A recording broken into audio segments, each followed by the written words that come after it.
Radhe Radhe everyone. आज की video में हम जानेंगे कि निर्जला एकादशी का व्रत कैसे किया जाता है, पूजन कैसे किया जाता है और निर्जला एकादशी के नियम क्या होते हैं। तो निर्जला एकादशी के दिन सुबह सुबह स्नान करके आदि करके हम एक चौकी लगा लेंगे और चौकी पर पीले वस्त्र बिछा लेंगे।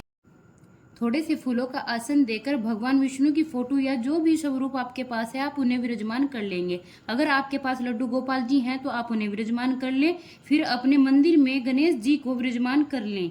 एकादशी के दिन मटके का दान भी शुभ माना जाता है, यानी कोरे घड़ा दान किया जाता है। तो एक कोरा घड़ा ले ले, उसको हमें कंठ तक जल भर लेना है। शुद्ध जल में हम इस घड़े को भर लेंगे। जो घड़ा इसकी पूजा हम साथ में ही करेंगे। पूजा शुरू करते हैं तो सबसे पहले घी का दीपक जला लेंगे। उसके बाद जल की छींटे लगाकर सभी को भाव से स्नान करा देंगे। तो यहाँ पर चौकी पर हमें जो जल की छींटे लगानी है, फिर हम सबसे पहले गणेश जी का पूजन करेंगे। स्नान हमने करा ही दिया है। वस्त्र स्वरूप कलावा समर्पित कर देंगे। अगर आपके पास जनेऊ है तो जनेऊ भी समर्पित कर देंगे।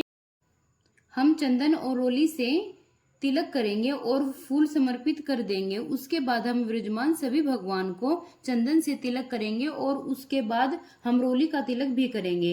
उसके बाद फिर विष्णु जी को वस्त्र स्वरूप कलावा समर्पित कर देंगे। लड्डू गोपाल को भी हम कलावा समर्पित कर देंगे।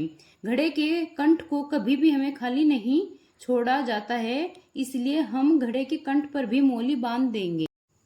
फिर हम फूल समर्पित कर देंगे। जो भी फूल आपके पास हो वो फूल समर्पित कर दें। और देखिए, निर्जला एकादशी के दिन मीठा जल दान किया जाता है, तो घड़े में चीनी नहीं डालते हैं। इसके बाद हम चीनी का भोग सभी भगवान को लगा देंगे। पहले गणेश जी को लगा देंगे, फिर विष्णु भगवान जी को लगा देंगे, फिर लड्डू गोपाल जी को लगा देंगे। फिर हम चीनी वापिस घड़े के ऊपर ही रख देंगे। फिर हम फल का भी भोग लगा देंगे। देखिए, निर्जला एकादशी के दिन हम दूध से बनी मिठाइयों का ही भोग लगाते हैं, अन्न का भोग नहीं लगाते हैं। साथ ही हम घड़े पर भी फल जरूर रख देंगे। तो आम, खरबूजा, कोई भी ऋतु फल आप घड़े पर रख दे। इसके साथ ही गर्मियों के समय है तो हाथ का जो बांस का बना हुआ पंखा रहता है, इसका विधान बहुत शुभ माना जाता है। साथ ही में हम दक्षिणा भी समर्पित कर देंगे। फिर हम जल समर्पित कर देंगे। इसी तरह हम भोग समर्पित भी कर देंगे। विष्णु जी को तुलसी जरूर समर्पित कर दें। एकादशी को हम चावल का प्रयोग नहीं करते हैं, इसलिए हम सभी भगवान को तिल समर्पित कर देंगे। एकादशी के दिन आपको दिए में तिल जरूर डालने चाहिए, क्योंकि दिए में जितने भी तिल चटकते हैं उतने ही हमारे कष्टों का निवारण होता है। अच्छा, फिर हम इसके बाद कथा सुनेंगे। उस कथा सुनने के लिए हमें एक लोटा जल और हाथ में कुछ हम फूल ले लेंगे या तिल लेकर हम निर्जला एकादशी का व्रत कथा सुनेंगे।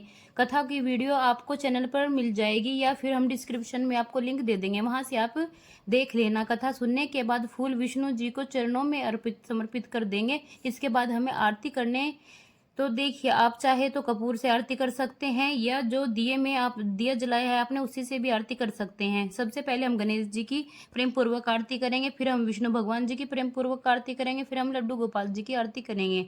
फिर हमें 3 बार आरती को सभी भगवान के ऊपर से घुमा लेना है। आरती करने के बाद हम हाथ जोड़कर पूजा में रही सही कमियों के लिए क्षमा याचना अवश्य करेंगे। उसके बाद जो जल का लोटा है उसमें से थोड़ा सा जल हम हाथ में ले लेंगे। जो चौकी और जहां हमने पूजा की है उसके ऊपर से हम 3 बार वार देंगे। उसके बाद जो जल का लोटा है उसे सूर्य भगवान को हम अर्घ दे देंगे। और जो भी हमने घड़ा लिया है उसके साथ ही जो दक्षिणा है और घड़े पर जो भी सामान चढ़ाया है, साथ में जो पंखा हमने लिया है, ये सब चीजें हमें दान में दे देनी है। किसी भी पंडित को दान कर सकते हैं या फिर किसी भी गरीब को आप दान में ये चीजें सब दे सकते हैं। तो घड़ा, चीनी, पंखा और फल दक्षिणा के जो ये चीजें हैं हमें किसी भी गरीब को दान दे देनी है। आप चाहे तो मंदिर में भी ये चीजें रख सकते हैं। पूजा करके तुरंत बाद हम इन चीजों को दान कर देना है। बाकी चौकी पर वहीं लगी रहेगी। शाम को भी हम इस चौकी पर दिया जलाना है और शाम को भी आरती करनी है। तो चौकी पर जो भी आपने भोग प्रसाद चढ़ाया है ये सभी सदस्य हैं जो घर के, उनको बांट देना है। लेकिन मटके के ऊपर जो फल और दक्षिणा, चीनी और दक्षिणा, पंखा वगैरह जो आप रखे हुए हैं वो मटके के साथ ही हमें दान कर देने हैं। तो इस तरह से हमें सुबह सुबह पूजा करनी है। और देखिए, निर्जला एकादशी का व्रत कैसे किया जाता है। जब भी हम एकादशी का व्रत करते हैं तो एकादशी व्रत में अन्न का सेवन बिल्कुल नहीं किया जाता है, सिर्फ फलाहार खाया जाता है। लेकिन निर्जला एकादशी का जब हम व्रत करते हैं तो हमें जल का सेवन भी बिल्कुल नहीं करते हैं। बिल्कुल निर्जला व्रत करते हैं, पूरे दिन में कुछ भी नहीं खाते पीते हैं, तो अगर आप निर्जला एकादशी का निर्जल व्रत कर सकते हैं तो अति उत्तम है, क्योंकि निर्जला एकादशी का निर्जला व्रत करने से हमें पूरे साल की एकादशी हो सभी का फल हमें एक एकादशी का व्रत करने से प्राप्त हो जाता है, जो कि है निर्जला। लेकिन अगर आप बीमार हैं और अगर आप प्रेग्नेंट है या कोई भी हेल्थ इशू है, आप निर्जला नहीं रख सकते हैं, तो भी आप निर्जला एकादशी का व्रत जरूर करें, क्योंकि अगर आप किसी कारण से पूरे दिन निर्जन नहीं रह सकते तो सुबह पूजा करके घड़े का और जो जल का दान करके उसके बाद आप जल ग्रहण कर सकते हैं। देखिए, भगवान ये कभी नहीं कहते कि अपने आप को कष्ट दो। अगर आप पूरी तरह से स्वस्थ हैं तभी आप निर्जल व्रत कर लेंगे, लेकिन आप पूरी तरह से स्वस्थ नहीं हैं, अगर आप निर्जल